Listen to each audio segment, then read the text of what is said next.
at the job site in Glendale, we're going to run irrigation, actually the drainage water from our rain gutter out into the yard area here, because we had a lot of rainwater that was coming down and washing out this decomposed granite.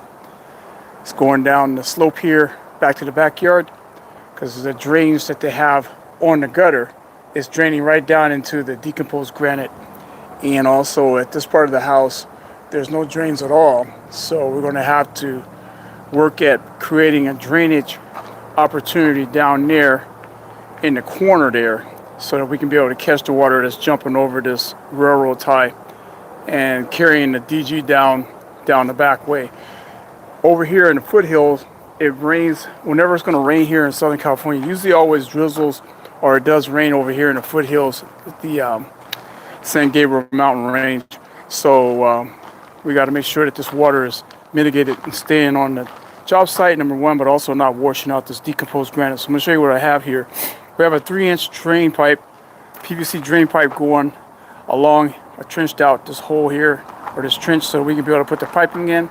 And also we have a piece of HDPE perforated drain pipe, so we'll be able to have some of the water that'll drain down into the ground.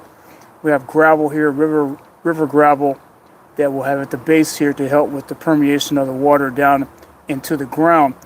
But also we'll be able to adjust the height of this pipe. Once we put it in, I can make the adjustments. We're going to put in St. Augustine turf here, but the concept is to be able to bring this water down and carry it away from the DG out into the main yard area here. And there is a pop-up, this little device here.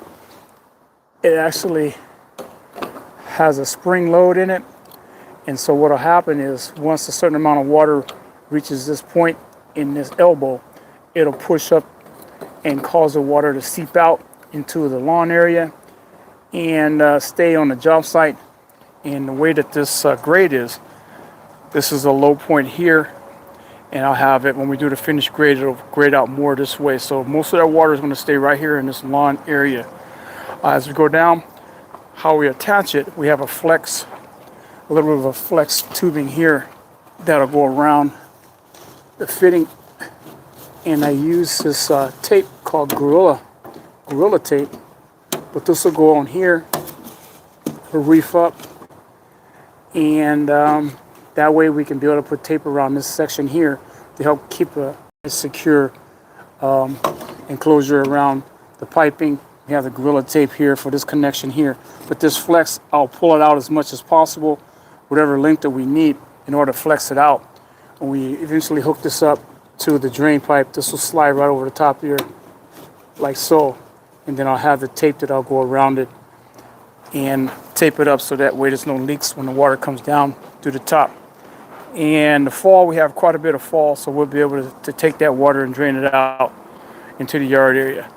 And over here, like the other side, like I mentioned to you, since there is no drain gutters here on this side of the roof, we're going to have to actually put in a drain probably right about up in here, or actually maybe another side of the gate.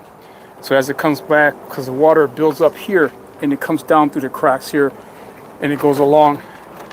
And so I'm looking at putting in a drain probably somewhere in here, a surface drain, then carrying it over to the edge here and eventually back to the back. So what happens is this water, when it comes down, all that DG is ended up right here.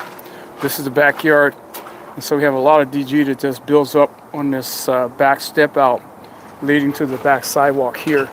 So that's how we're going to mitigate that, bring that water down with another drain, so that way we don't lose any more of this DG that's going through this pathway. And there'll be 3/4 inch gravel that's going to go over the top of this DG to even help kind of baffle the water some more. So there'll be gravel in this area here, and also gravel in this section here. So it won't be just straight up DG. I convinced the homeowner that it'd be a good idea to put gravel in here. The DG is great, but he has hardwood floors, so we want to kind of help mitigate the damage of like the sanding effect to his hardwood floors in here. And we're going to do the gravel also over here. We'll put in a 3/4 inch crushed gravel, so it'll lock in. We won't put no pebbles or anything like that, cobble, because it'll create like a slip and fall. So we'll use the crushed gravel. There's a gravel that we picked out from foothill soils, and so we'll get that in the next dish. And so I'll show you the video on that. I just want to give you an update, show you what's going on, how we're going to do this. I'll do the completion, and we'll keep moving on. Thanks for watching.